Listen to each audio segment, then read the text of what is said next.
विश्व के सभी मेरे साथियों को राजरत्न अम्बेडकर की ओर से जय भीम नमो बुद्धाय। द अनटोल्ड अम्बेडकर के 11वें भाग में आप सभी लोगों का स्वागत है। डॉक्टर बाबा साहब अम्बेडकर जी की पीएचडी पूरी हो गई। बाबा साहब अम्बेडकर जी को पीएचडी प्रदान कर दी गई और बाबा साहब अम्बेडकर भारत में आने के लिए निकले। बाबा साहब अम्बेडकर जी के कार्यकर्ताओं को पता चला कि बाबा साहब अम्बेडकर जी को पीएचडी प्रदान कर दी गई है और बाबा साहब किस बोर्ड से आने वाले हैं, कौन से तारीख को मुंबई में पहुंचने वाले हैं, यह सारी जानकारी मुंबई के कार्यकर्ताओं को मिली।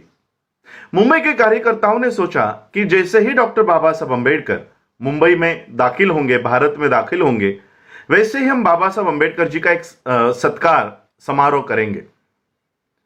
मुंबई के कार्यकर्ताओं ने बाबा साहब अम्बेडकर जी का सत्कार समारोह आयोजित करने का पूरा निर्णय ले लिया। यह बात घर पर मुंबई में बाबा साहब अम्बेडकर जी के पत्नी माता रमाई को पता चली। माता रमाई को पता चला कि मेरे पति आने वाले हैं, बाबा साहब आने वाले हैं और उनका सत्कार होने वाला है। माता रमाई ने इच्छा व्यक्त की कि मुझे मेरे पति का सत्कार अपनी आंखों से देखना है, बाबा साहब का सत्कार मुझे अपनी आंखों से देखना है। यह एक छोटी सी इच्छा माता रमाई ने व्यक्त की, लेकिन माता रमाई की एक बहुत बड़ी समस्या थी।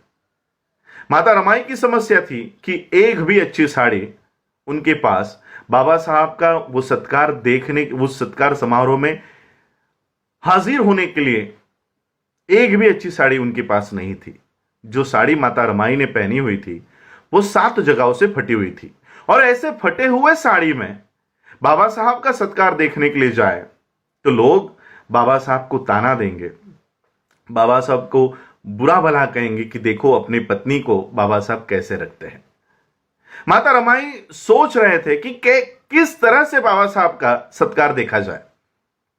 तब माता रमाई को याद आया कि कोल्हापुर के छत्रपति शाहू महाराज जी ने बाबा साहब का एक सत्कार करते समय एक पगड़ी, जिसे महाराष्ट्र में फेटा कहते हैं, वो पगड़ी, वो फेटा उनको पहनाया था और वो पगड़ी माता रमाई ने संभाल कर एक ट्रंक में रखी हुई है।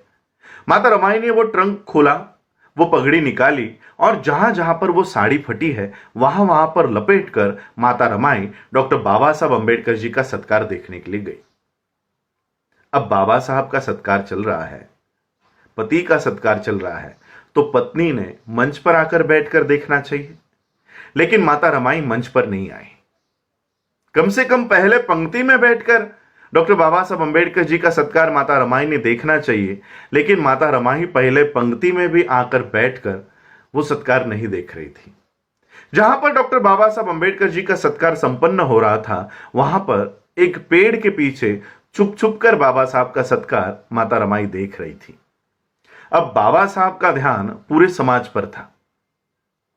उतनी भीड़ में बाबा साहब ने देखा कि पेड़ के पीछे चुप चुप कर माता रमाई मेरा सत्कार देख रही है, और वो चुप कर ही क्यों देख रही है, इसकी वजह भी डॉक्टर बाबा साहब अम्बेडकर जी को पता चली कि माता रमाई चुप चुप कर मेरा सत्कार क्यों देख रही है।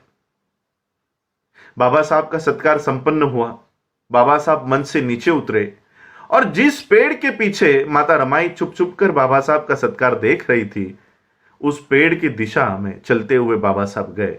माता रमाई का हाथ अपने हाथ में लिया और माता रमाई से कहा, रामू रामू, मुझे अगर तेरे अकेले का संसार करना होता तो मैं सोने जैसा करता, लेकिन मुझे मेरे इस समाज का संसार खड़ा करना है, इसलिए मैं तुझे न्याय नहीं दे पाया। आज डॉक्टर बाबा साहब अम्बेडकर जी के और माता रमाई के त्याग की वजह से हमारे समाज की महिलाओं की परिस्थिति इतनी बदल गई है, अगर अलमारी खोली तो धड़ाम करके साड़ियां नीचे गिर जाती है। यह बदलाव डॉक्टर बाबा साहब अम्बेडकर और माता रमाई के त्याग की वजह से आज इस देश की महिलाओं के ऊपर इतनी अच्छी परिस्थिति आई है।